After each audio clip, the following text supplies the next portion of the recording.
Ya, salam. Puji nama Tuhan. Kita ada saat ini karena kuasa dan kekuatan Tuhan.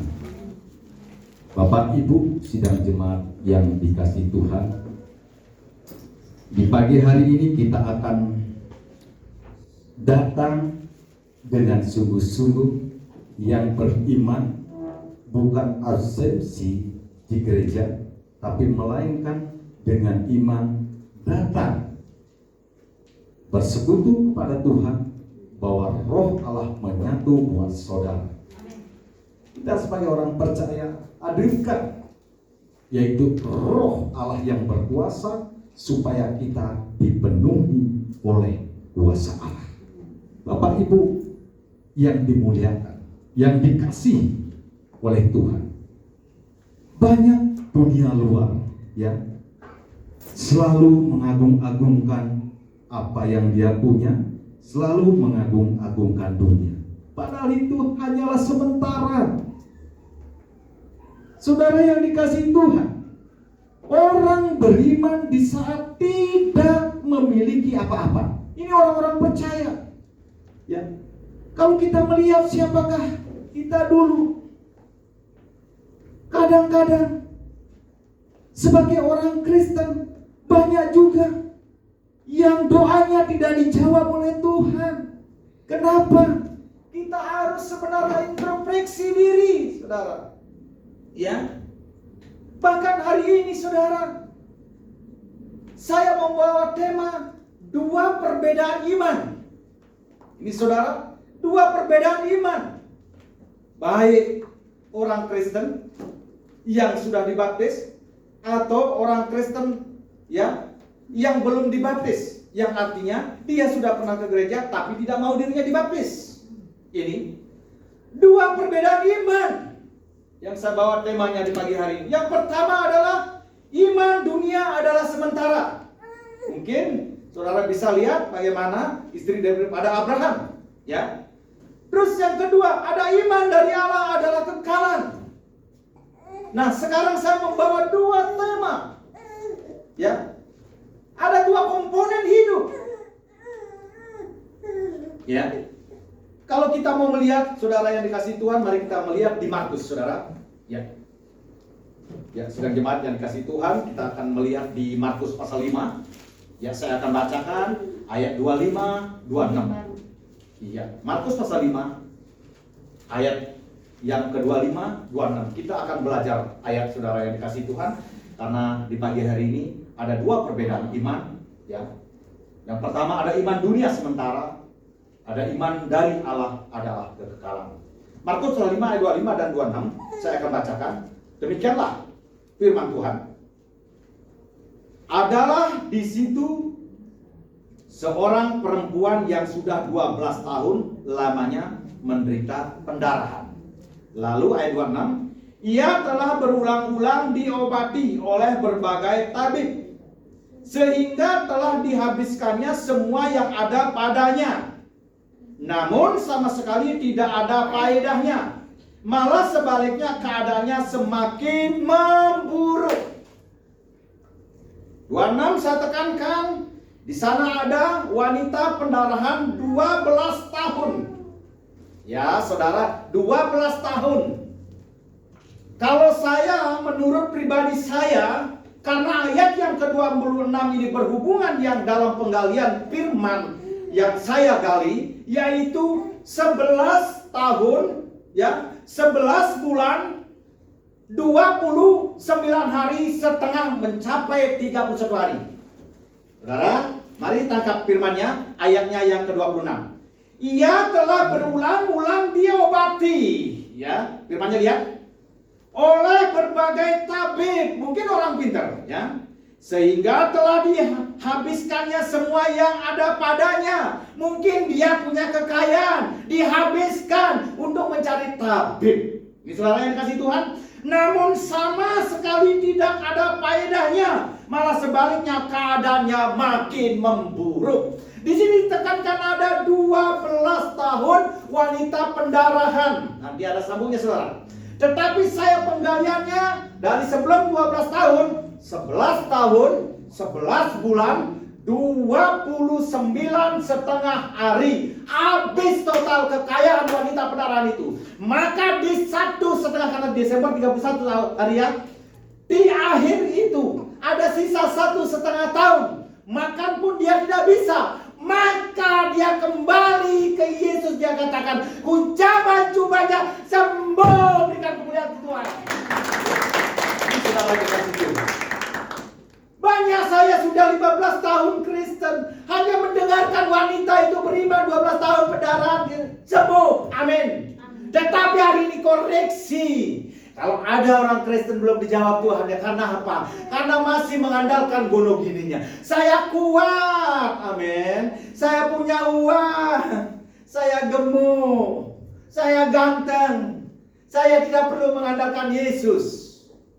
Dalam pengalihan firman-Nya ini saudara, kenapa harus 12 tahun? Kenapa Lazarus harus 4 hari? Ada perbedaan ini saudara? Dalam 11 tahun, 11 bulan, 28,5 hari sudah habis gonogininya. Dengarkan saudara yang dikasihi Tuhan. Habis. Kata-kata habis adalah detik-detik terakhir orang datang kepada Yesus. Dia adalah orang Kristen. Dia tahu mujizat Allah, tapi tidak pernah mengandalkan Allah. Mungkin kayak saya mengandalkan kayu saya, mengandalkan mobil saya. Kalau saya tidak sembuh, saya akan hilang dari dokter. Mengandalkan anak saya, mengandalkan istri saya. Di detik terakhir saya bilang kemarin, saya punya 2 nama. Andreas yang dipakai oleh Tuhan berkati. Hizkia yang detik-detik terakhirnya dijamah disembuhkan. 15 tahun ditambah umur lagi. Ini saudara, gali firman Tuhan sampai di rumah. Kenapa 12 tahun? Lalu saudara, ya, kemampuannya mungkin sudah habis, hartanya. Baru perempuan itu beriman. Saudara yang dikasihi Tuhan, bukan hanya di Markus saja saudara. Ya, lalu berserah total. Setelah habis berserah total, tadi ayat 26, sampai keadaannya memburuk, habis faedahnya dia. Lalu yang mendukung ayat 28, 29, 3, 4. Ayatnya yang ke-28 saudara yang dikasihi Tuhan. Sebab katanya, asal ku jamah saja jubahnya, aku akan sembuh. Mulai dia kata sudah habis hartanya, udah habis mobil carry-nya, sudah habis derajat Andreas, baru berbicara seperti ini saudara. Lalu ayatnya ke-29, ketuk hati saudara, datang kepada saudara pulang ke Esesia. Ayat 29. Seketika itu juga berhentilah pendarahannya. Kenapa? Karena wanita itu datang sungguh-sungguh di terakhirnya. Dan ia merasa bahwa badannya sudah sembuh dari penyakitnya. Ini detik terakhir. Lalu muncul di ayatnya ke-34. Saudara. Maka katanya kepada perempuan itu, hai anakku, imanmu lah telah menyelamatkan engkau. Pergilah dengan selamat dan sembuhkan dari penyakitmu. Ini saudara ya, saya mengajak Bapak, Ibu, Saudara. Kita di tempat ini adalah sepelayanan, sekerja dari rekan-rekan kerja Allah. Jangan pandang saya ini adalah gembala. Ya, yang kita pandang mari kita bersekutu, berdoa, saling mendoakan. Kita saling mensupport. Jangan kita saling melemahkan. Mari kita bangkit. Rubah dalam pikiran kita. Kalau bisa saya sujud, berminta bermaaf-maafan. Natal kemarin saya cuci kaki jemaat. Saya kepingin saudara ingin datang bersekutu kepada Tuhan. Semua sidang jemaat mari bergandengan tangan. Memang saya tidak bisa mengantar saudara ke gereja, ke surga. Yang mengantar saudara adalah iman saudara seperti firman katakan. Tapi mari bergandengan tangan, muliakanlah Kristus. Dengan apa? Akal dan budi, roh dan jiwa ragamu, loh hatimu yang paling dalam. Bukan mengandalkan saya punya, saya hebat, ntar habis firman. Ingat saya katakan, tekankan firman Tuhan, bukan Pak Andreas yang berbicara. Lalu kalau kita melihat, saya mengajak saudara belajar ayat. Saudara yang dikasih Tuhan. Kalau kita melihat di Matius, ya. Di Matiusnya yang ke-21, demikianlah firman Tuhan, ya, saya carikan di sini. Matius 9 ayatnya yang ke-21, demikianlah firman Tuhan untuk menggabungkan tadi. Karena katanya dalam hatinya, asalku jamah saja jubahnya, aku akan sembuh.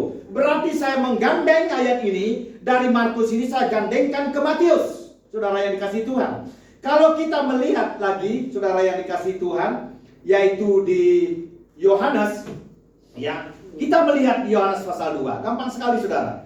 Yohanes pasal 2, untuk sekarang menggandengkan ayat ini, supaya, oh dari mana? Ayatnya kok satu saja dicari Pak Andreas. Ini saudara, ya. Yohanes pasal 2, di sana berbicara tentang perkawinan di Kana. Kenapa tadi wanita pendarahan kok lari di perkawinan Kana, Pak Andreas? Tanya kepada Tuhan. Hari ini saya mau ajak saudara. Yang pertama ada Yesus diundang. Belum saya bacakan saudara. Yang pertama Ibu Yesus mengundang Yesus. Diundang, mungkin imannya buat berjaga-jaga. Jangan carikan, yaitu saya datang kepada Yesus hanya kesempatan 2 ikan 5 roti supaya saya mendapatkan berkat makan dan minum. Begitu Yesus disalibkan, orang mengkhianati Yesus. Tidak, saudara ya. Mungkin berjaga-jaga. Ya, saatku belum tiba. Mungkin bagi Yesus anggurnya belum begitu habis. Ya. Ibu Yesus, mari arahkan ke sini. Ibu Yesus mengundang Yesus, menganggap Yesus supaya dijadikan berjaga-jaga. Alasannya karena perkawinan di Kana adalah undangan yang banyak. Kalau tidak saya hadirkan Yesus, sebab zaman dahulu kalau tidak jauh-jauh hari, yaitu bersedia dengan anggur, tentu habis. Alasannya mengundang Yesus supaya apa? Supaya di mana saatnya kekurangan, Yesus akan bermujizat. Tetapi bagi Ibu Yesus, salah yang dia lakukan. Kenapa Pak Andreas? Mari kita lihat sebentar, ya. Saya akan habiskan dulu. Atau mungkin kelobaan. Apa kata-kata lobah itu? Serakah. Amin. Lobah itu ada serakah. Padahal mungkin ada orang yang jual biasanya di pinggir jalan 4 botol bensin, itu yang dipajang, tapi di dalam ada berpuluh-puluh kubik atau ton. Itu saudara mungkin ya. Ya, kita kembali kelobaan. Mungkin belum habis minta bawa tahu Ibu Yesus buat berjaga-jaga. Mungkin takut, malu. Kata Ibu Yesus, mungkin dia malu. Ya. Tapi seorang Ibu Yesus beriman. Tujuannya ya, mengundang Yesus, segala perkara dapat ditanggungnya. Saya akan melihat di ayatnya yang 4, saya tidak perlu bacakan dari ayat pertama sampai ke ayatnya yang ke-12. Kita mau lihat saja di ayat yang keempat. Ada Yesus diundang, mungkin imannya buat berjaga-jaga. Ayat keempat, demikianlah firman Tuhan. Kata Yesus kepadanya, mau apakah engkau daripadaku Ibu? Saatku belum tiba. Kenapa orang Kristen sekarang penyakitnya tidak sembuh? Yang pertama mengandalkan dunia. Yang kedua masih saudara ada uangnya di bank. Sama dengan Ibu Yesus. Belum habis semuanya. Belum tahu itu minta semuanya. Karena minumannya habis. Tapi Ibu Yesus paling pertama dia katakan. Dia akan meminta kepada Yesus. Lalu jawab Yesus apa? Mau apakah engkau daripadaku Ibu? Saatku belum tiba. Yesus tahu hari ini saudara tidak akan pernah dibiarkan terlantar dan tergeletak. Tapi Yesus mau biarkan itu habis. Mungkin dia menguji dari ibunya sendiri ya, supaya minuman anggur itu supaya habis, baru Yesus akan bermujizat. Seperti apa yang kita tadi bacakan? Ya, wanita pendarahan masih mengandalkan kekayaannya 11 tahun, 11 bulan, yaitu 28,5 hari, detik terakhirnya baru mengandalkan Yesus. Sama, tidak jauh beda saudara. Inilah ayat yang keempat. Ya, saatku belum tiba. Artinya apa, saudara? Mungkin seperti konteks tadi, dia masih mengandalkan dunia. Bahwa anggur itu belum habis, saya rasa belum, tidak malu. Yang kedua, saatku belum tiba. Yesus mengatakan, kita sebagai orang Kristen harus mengucap syukur dan memohon berjaga-jaga di dalam doa. Amin. Ini tujuannya orang Kristen. Berjaga dan berdoa. Sampai apa? Menantikan Kristus datang kali yang kedua. Bapak Ibu sidang jemaat yang dikasihi Tuhan, itu semua ya. Akhirnya apa saudara? Ibu Yesus beriman. Ayat 9 dan 10. Setelah pemimpin pesta itu mengecap air yang telah menjadi anggur itu, dan ia tidak tahu dari mana datangnya, tetapi pelayan-pelayan yang mencedok air itu mengetahuinya, ia memanggil mempelai laki-laki. Ayat 10. Dan berkata kepadanya, setiap orang menghidangkan anggur yang baik dahulu, dan sesudah orang yang puas minum, barulah yang kurang baik. Akan tetapi engkau menyimpan anggur yang baik sampai sekarang. Orang Kristen menyimpan air yang baik sampai sekarang. Anggurnya, anggur kehidupan buat kita. Jadi tujuannya firman ini apa saudara? Di sana ada 6 tempayan. Apa yang disuruh Yesus lakukanlah, cedoklah. Ya, tahu air basuhan? Orang ada adat Yahudi, sisa piring itu saudara. Mungkin lap di sana, basuhan semua. Untuk apa dia? Yesus memang bermujizat. Segala hal sesuatunya akan dijadikan baik. Tetapi bagi orang-orang ya, yang mau bersungguh-sungguh datang kepada Kristus, pasti dia akan meminta yang baik, yang murni dari Tuhan. Bukan air cedokan. Ini saudara, ini sudah keadaan kepepet bagi Ibu Yesus. Apa yang dikatakan Yesus, perbuatlah itu. Jadi Yesus mau, cedoklah. Di sana ada 6 tempayan, cedoklah. Kasih itu orang. Tapi hari ini kita akan tidak pernah dikasih basuhan, amin. Amin. Tidak pernah dikasih air kotor, amin. Yesus adalah air kehidupan buat kita sebagai orang percaya. Ini Bapak Ibu yang dikasih Tuhan Yesus. Karena undangan bagi peminum yang tidak bagus pun diminum. Karena apa? Karena pesta. Pernah datang ke tempat pesta? Kalau orang mabuk bagaimana? Tadinya bertiup anggur, tiba-tiba dikasih air, pun dibilang anggur. Karena apa?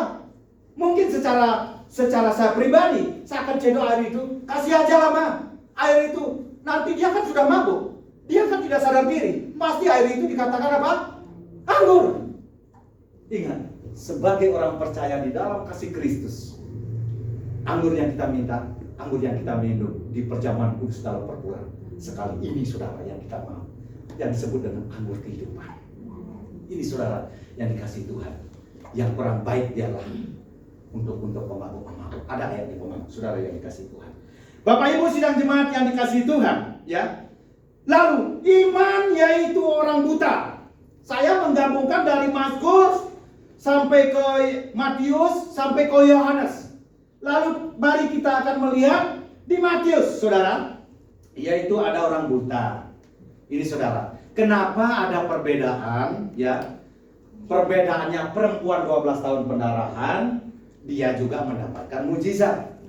Perbedaannya perkawinan di Kana Ibu Yesus, dia juga mendapat mujizat. Apa perbedaannya? Orang buta kok cepat sekali. Hei, kok Yesus anak Daud, orang Nazaret. Ya, sembuhkanlah mataku. Dia hanya sebatas ketemu. Dan tiba-tiba Yesus keluar ludah.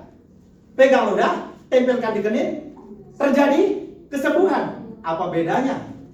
Lazarus 4 hari dalam kematiannya, badannya sudah busuk. Orang-orang sudah mengira dia adalah mayat yang busuk. Ya, Marta dan Maria memohon kepada siapa? Pada kantong ini. Oh, enggak apa-apa. Tiba-tiba melihat kantongnya saudara yang dikasih Tuhan. Ya, di sini kita akan membuktikan ada iman-iman yang sungguh percaya kepada Kristus. Ini saudara, ya. Orang lain mengira dia adalah apa? Mati busuk. Bagi Lazarus, bagi Yesus, dia sedang tidur. Amin. Kenapa dia katakan Yesus dia Lazarus tidur? Karena ada yang datang beriman, yaitu Marta dan Maria. Dia melihat saudaranya dikatakan meninggal, tapi bagi Yesus dia cuma tidur. Bapak Ibu sidang jemaat yang dikasihi Tuhan Yesus, ya. Orang buta itu akan disembuhkan. Hanya apa? Hanya baru mendengar kabar bahwa orang buta ini mendengar ada mujizat. Oh, dalam nama Tuhan Yesus katanya ya, ada mujizat. Ya, lumpuh bisa berjalan, ya, sakit kusta ditahirkan. Ya, pesta dia buat mujizat supaya jadi anggur. Bahkan wanita pendarahan 12 tahun disembuhkan, dipulihkan sedia kala. Kenapa aku tidak? Nah, ini dia si orang buta. Tiba-tiba apa yang terjadi pada orang buta? Dia datang bersekutu. Dia akan mencari Yesus. Karena dia orang buta, dia hanya bisa mendengar saja. Tapi dia tidak melakukan bergerak secara fisik, tetapi dia melakukan secara iman. Ini saudara yang dikasihi Tuhan. Jadi, ya, dia mendengar kabar bahwa orang buta ini, yaitu di setiap ganggang, setiap pelosok-pelosok ada Yesus katanya ya. Hari ini di ganggang pelosok-pelosok ada Yesus. Amin. Ada berita sukacita yang kita beritakan. Amin. Haleluya, luar biasa. Dalam Yesus maka timbullah iman kesembuhan. Bapak Ibu, mari kita melihat ya, saudara yang dikasihi Tuhan di Matius. Ya, itu saudara. Iya. Di Matius pasalnya Matius 11 ya. Ayatnya yang kelima, demikianlah firman Tuhan. Orang buta melihat, orang lumpuh berjalan. Ini kan suara baru mendengar ini saudara. Ya, orang buta ini mendengar mungkin di lapangan gor di sebelah sini. Ayat 5. Orang buta melihat, orang lumpuh berjalan, orang kusta menjadi tahir, orang tuli mendengar, orang mati dibangkitkan, dan kepada orang miskin diberitakan kabar baik. Ini baru mendengar loh, orang buta ini saudara yang dikasihi Tuhan. Lalu kalau kita melihat saudara yang dikasihi Tuhan, yaitu kembali, ini kita belajar ayat Markus pasal 10. Ini menggabungkan ayat yang tadi saudara. Ya.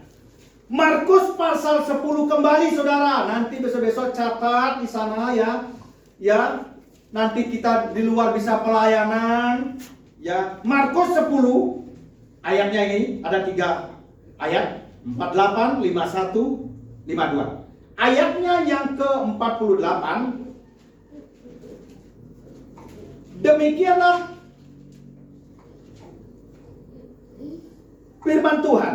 Ayatnya ke-48, banyak orang menegurnya supaya ia diam. Namun semakin keras ia berseru, anak Daud kasihanilah aku.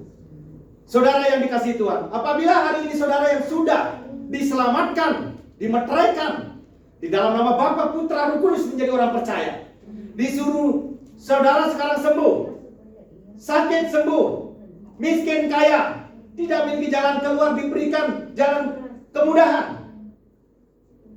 Apakah masih saudara akan diam? Tidakkah saudara memberitakan yang menyelamatkan saudara adalah Yesus? Ini maksudnya. Tadi pengikut murid Yesus katakan, diam kau orang buta. Tapi bagi Yesus belum. Mari kita lihat saudara. Ayat 48 tadi. Banyak orang menegurnya supaya ia diam, namun semakin keras ia berseru, anak Daud kasihanilah aku. Lalu di ayatnya yang ke-51, tanya Yesus kepadanya, apa yang kau kehendaki supaya aku perbuat bagimu?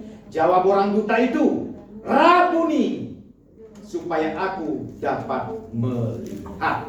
Lalu apa yang terjadi saudara? Ya, di ayatnya ke-52, Yesus mulai bertindak. Lalu kata Yesus kepadanya, pergilah, imanmu telah menyelamatkan engkau. Ini tanda seru, tanda kutip, Roma 2. Pada saat itu juga melihatlah ia, lalu ia mengikuti Yesus dalam perjalanannya. Berikan kemuliaan Tuhan. Ini saudara yang dikasihi Tuhan. Kata-kata melihat hari ini memang menjadi orang Kristen, tapi buta hati. Tapi mari hari ini kita buka dua mata kita, mata penglihatan dan mata jasmani kita, supaya kita datang bersekutu pada Allah Kristus. Sehingga orang buta itu dimelekkan dua matanya. Dua mata seperti mata kita, tapi hatinya lebih tajam dari mata biasanya untuk melihat Kristus. Ini Yesus buat saudara. Yesus itu bukan buat saya saja. Yesus buat saudara. Hari ini saudara berpenampilan baik, baju bagus, ganteng, cantik-cantik. Katakan ini semua karena Yesus. Kita percaya pembelaan Tuhan. Sembuh karena iman yang seketika dan iman yang bersemangat. Seperti Hizkia, saudara. Ini lagi menggabungkan ayat ya. Nanti bisa pinjam ini. Oh, di sini dicari. Lihat Hizkia. Ya, Yesaya pasal 38 ayat 1 sampai ayatnya keempat. Hizkia harus meninggal. Dia sudah borok. Dia kanker. Dia asam lambung. Dia jantung kronis. Dia apa? Dia ginjal. Dia leper. Dia sudah harus meninggal. Tapi ada firman Tuhan melalui Nabi Yesaya dikatakan. Sebenarnya dia ngomong sama keluarganya, katakan sepatah kata bahwa engkau sebentar lagi mati. Lalu Hizkia membalikkan badannya ke dinding. Tuhan, di sisa hidup kami ini, kami mulai untuk Tuhan. Lalu apa yang terjadi Tuhan? Saudara yang dikasihi Tuhan, Yesaya dipakai oleh Tuhan. Imanmu juga yang menyembuhkan. Lalu sembuh dan bangkitlah engkau, talita kum, bangkitlah. Apa terjadi saudara? Ditambahkan apa bonus? 15 tahun lamanya dia masih mengalami hidup di dunia ini. Bapak Ibu sidang jemaat yang dikasihi Tuhan, luar biasa dalam kehidupan sebagai orang-orang Kristen, orang-orang yang percaya di dalam nama kasih Kristus. Ya. Lalu kalau kita melihat yang kedua, iman dari Allah adalah kekekalan.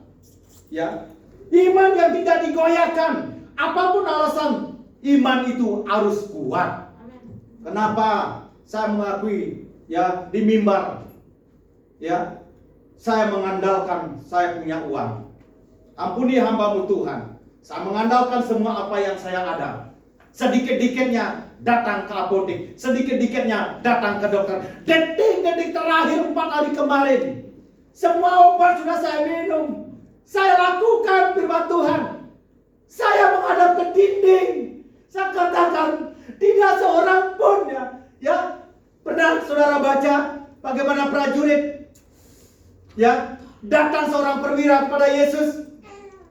Katakan sepatah kata maka hambaku akan sembuh. Saya melihat kok tidak ada orang-orang beriman buat saya bilang. Saya nangis di hadapan Tuhan. Saya menghadap ke dinding. Saya menghadap ke demo. Kalau hari ini saya sembuh, saya akan memiliki 2 nama. Andreas yang memberkati, Hizkia yang datang bersekutu pada Tuhan.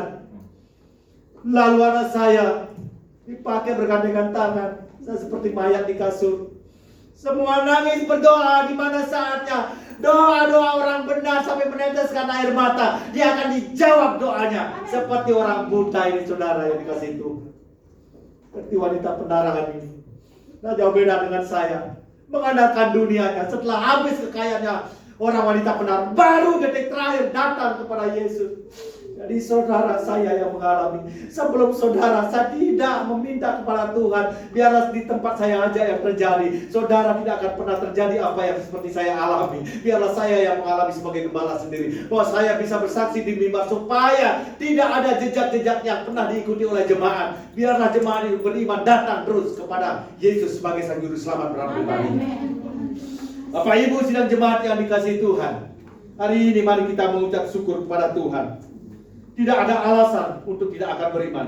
Kuat, jangan mau iman kita. Mari kita lihat, ada pendukungnya nanti saudara. Mari penduk iman-iman saudara adalah iman-iman yang radikal. Terkejut kan? Baru saya bilang radikal. Terkejut kan? Terkejut pasti saudara bilang radikal. Apa tujuannya radikal? Pernah melihat bagaimana Sadrak, Mesak, dan Abednego? Pernah? Ini saudara yang dikasihi Tuhan. Kalau tidak salah di Daniel pasal 3. Ya, Daniel pasal 3 di sana. Sungguh luar biasa Sadrak, Mesak, dan Abednego saudara. Mari kita melihat di Daniel. Saya akan bacakan terakhir ini saudara. Di Daniel pasal 3. Ini saudara yang dikasihi Tuhan untuk membuktikan bahwa firman Tuhan dia dan amin. Dia adalah juru kunci. Ya. Saudara akan digembok, tapi saudara harus datang kepada kunci Sang Juru Selamat. Ini saudara. Kita melihat yang terakhir ini adalah Daniel. Daniel pasal 3 Ya, ayat 11 saya bacakan dan ayatnya kedua tiga. Ayat 11 demikianlah firman Tuhan. Dan bahwa siapa yang tidak sujud menyembah akan dicampakkan ke dalam perapian yang menyala-nyala. Ini kata apa? Kata raja. Raja itu adalah membuat patung tugu dari emas. Setiap hari harus ada orang menyembah ke sana. Tapi ada 3 orang yang radikal yang disebut dengan Sadrak, Mesak, dan Abednego. Dia radikal, memiliki iman yang sangat tangguh. Tidak bisa digoyahkan imannya. Nanti baca Daniel pasal 3 di rumah saudara yang dikasih Tuhan. Lalu di ayatnya yang ke-23 demikianlah firman Tuhan. Tetapi ketiga orang itu ya, karena tadi yang tidak menyembah, dia akan dibakar habis-habisan oleh raja yang tidak datang.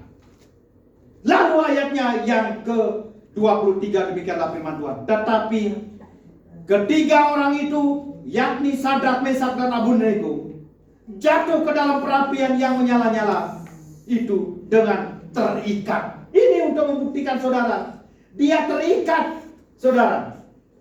Lalu ayatnya 24 dan 25 membuktikan. Kemudian terkejutlah Raja Nebukadnezar. Lalu bangun dengan segera berkatalah ia kepada para menterinya, bukankah 3 orang yang telah kita campakkan dengan terikat ke dalam api itu? Jawab mereka kepada raja, benar ya raja. Kenapa? Raja ini terkejut. Ya. Lalu ayatnya yang ke-25. Katanya, tetapi ada 4 orang kulihat berjalan-jalan dengan bebas di tengah-tengah api itu. Mereka tidak terluka. Dan yang keempat itu rupanya seperti anak dewa. Bapak Ibu, sidang jemaat yang dikasihi Tuhan. Dia memiliki iman yang tangguh. Dia memiliki iman yang radikal. Tidak pernah digoyahkan oleh wanita cantik imannya. Tidak pernah digoyahkan oleh pemuda tampan goyahnya. Tetapi dia mau datang beriman kepada Yesus. Sebab Sadrak dan Mesak tidak mau datang bersekutu kepada penyembah-penyembah ilah-ilah di luar daripada penyembah-penyembah kepada Yesus Kristus. Karena Sadrak dan Mesak, Abednego, Sadrak, Mesak, dan Abednego, dia memiliki ketetapan iman. Ini saudara yang dikasihi Tuhan. Ada iman seperti orang buta tadi. Dia memiliki iman. Saya sembuh dalam nama Yesus. Ini saudara yang dikasihi Tuhan. Ya. Bahkan ada berkat yang bertiga. Ya. Coba kita pikir. Dari imannya yang radikal, raja itu menjadi apa? Teduh. Damai. Ada sukacita. Bahkan raja itu bukan kembali ingin membunuh Sadrak dan Mesak dan Abednego, tetapi dia datang yang mengadakan pembelaan buat Sadrak, Mesak, dan Abednego. Demi apa? Demi nama Allahnya Sadrak, Mesak. Siapa? Yesus Kristus. Ya, di ayatnya yang ke-29. Ayatnya 29 dan 30. Sebab itu aku mengeluarkan perintah, ini perintah raja, bahwa setiap orang dari bangsa, suku bangsa, atau bahasa manapun yang mengucapkan penghinaan terhadap Allahnya Sadrak. Ini mulai, jadi ini pembelaan ini saudara. Allahnya Sadrak, Mesak, dan Abednego akan dipenggal-penggal. Ada pembelaan ini saudara. Ada pembelaan raja kepada Allahnya Sadrak, yaitu Yesus. Dan rumahnya akan dirobohkan menjadi timbunan puing karena tidak ada Allah lain yang dapat melepaskan secara demikian. Lalu ayat 30. Lalu raja memberikan kedudukan tinggi, ini saudara, kepada Sadrak, Mesak, dan Abednego di wilayah Babel. Berikan kemuliaan Tuhan. Ini saudara yang dikasih Tuhan. Jadi di pagi hari ini saudara, ya, dengan tema 2 perbedaan iman. Yang pertama, iman dunia adalah sementara. Seperti apa tadi sudah saya katakan, yaitu imannya 11 tahun, 11 bulan, 28 setengah hari. Ini dia datang kepada dunia setelah habis, ya, di Markus 25 ayat 26. Lalu iman datang kepada Allah yang kekekalan kemampuannya, yaitu di ayat 28 dari Markus 29 dan 34. Ada Matius di sana saudara. Lalu kita melihat di Yohanes 2 tadi. Ada dunia juga di sana. Dunianya yang mana? Ya, Yohanes pasal 2 ayat yang keempat, saatku belum tiba. Mungkin meminta-minta dia, Ibu Yesus, itu dunia. Lalu yang beriman, ya saudara, yaitu di Markus 10, 48, 51, 52, sembuhlah karena iman. Itu saudara, di Markus 10, 48, 51, bahkan 52. Bapak Ibu saudara yang dikasihi Tuhan, minta sama Tuhan bahwa saya menggali firman Tuhan ini. Ya, ini adalah contoh-contoh di mana saatnya sebagai hamba Tuhan, sebagai pendeta, sebagai pelayan Kristus, yaitu dipakai memohon kepada Tuhan supaya ada dipakai di dalam penyembuhan. Itulah firman-Nya saudara yang dikasihi Tuhan. Bapak Ibu sidang jemaat yang dikasihi Tuhan, inilah ada dua perbedaan, yaitu mari kita sebagai orang Kristen yang sudah disahkan, disterilkan oleh Allah Bapa, Putra, Roh Kudus, mari kita, yaitu iman dari Allah adalah kekekalan. Mari kita tundukkan kepala. Terima kasih Tuhan, terima kasih Allah yang hidup. Kami mengucap syukur di pagi hari ini atas kebenaran firman-Mu. Kami percaya lawatan dan belaanmu, dan kami percaya firman ini tidak lewat begitu saja, tapi menjadikan rema sepanjang hidup kami. Di dalam nama Tuhan Yesus, haleluya, amin.